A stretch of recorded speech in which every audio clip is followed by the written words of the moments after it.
Saya Salasa Aulia Mawaddah dengan NIM 1020112333026. Saya Nurmaihami dengan NIM 1320111133152. Saya Elena Noviana dengan NIM 1320111133080.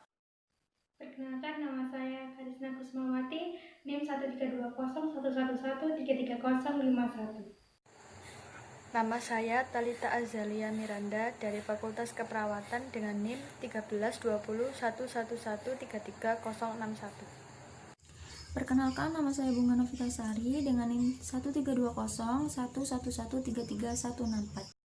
Perkenalkan, nama saya Luciana Kamadianti dengan NIM 1020111233018. Politik kebohongan apa yang paling berbahaya untuk Indonesia saat ini? Politik identitas. Mengaduk-aduk emosi rakyat. Nggak, ini baru sih nanya ke Kang Maman atau ke Pak Misbakun? Nggak apa-apa, dijawab langsung. Politik identitas. Nggak juga. Mengaduk-aduk emosi rakyat dengan identitas yang sangat standar mengenai perbedaan agama, perbedaan suku, etnik, dan sebagainya, itu menjadi sangat berbahaya bagi masa depan Indonesia. Negara ini dibangun dengan kultur yang berbeda, agama yang berbeda, itu adalah warisan para pendiri bangsa. Dan kondisi keniscayaan, dan ini harus diselesaikan oleh anak muda ini. Saya 1001% setuju dengan Pak Misbakun terkait dengan berbahayanya politik identitas itu. Itulah kenapa kemudian Pak Prabowo memilih Bang Sandi salah satunya, supaya kemudian politik identitas itu tidak muncul. Ini komitmen politik sejak awal yang ingin ditunjukkan oleh Pak Prabowo. Perlu kita ketahui bahwa politik identitas merupakan suatu tindakan individu atau kelompok dalam ranah politik yang mengutamakan perebutan kekuasaan dengan mengedepankan kesamaan identitas. Beberapa kesamaan identitas yang sering digunakan dalam praktek politik identitas yaitu agama, suku, etnis, ras, dan juga gender. Di sini saya akan menjelaskan tujuan politik identitas digunakan. Politik identitas yang sering dilakukan pada pemilu memiliki tujuan untuk mencari atau menarik perhatian suatu kelompok tertentu agar mendapat banyak suara dari kelompok tersebut sehingga calon dapat memenangkan pemilu.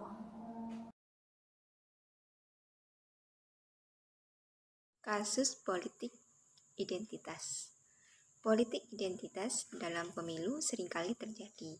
Contohnya, terdapat calon dari agama tertentu yang mana ia mencoba mengkapitalisasi identitasnya.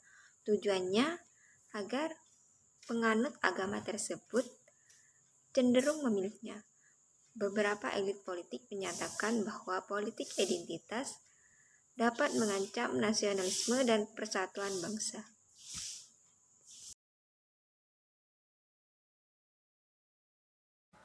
Dampak dari politik identitas pada pelaksanaan pemilu tahun 2019, politik identitas yang didasarkan pada kesamaan identitas seringkali menjadi penyebab utama munculnya konflik politik, terutama berkaitan dengan ketegangan antar kelompok.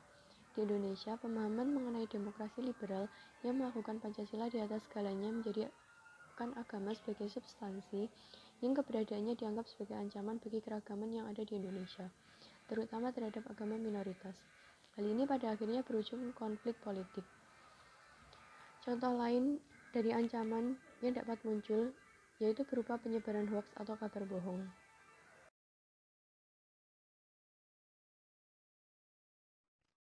Solusi menurut saya yaitu melakukan penyaringan calon berdasarkan tingkat nasionalismenya dengan melihat rekam jejak beberapa tahun ke belakang sehingga tidak terciptanya pelanggaran sara.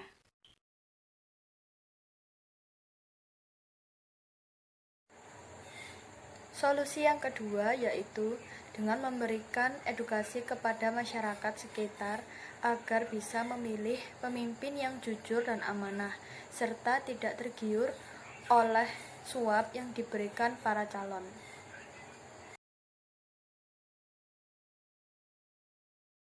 Solusi yang ketiga yaitu dengan cara pembuatan undang-undang mengenai larangan kampanye menggunakan politik identitas dengan pemantauan yang ketat terhadap para calon, serta memberlakukan sanksi yang tegas bagi para calon presiden dalam pemilu apabila mereka melanggar.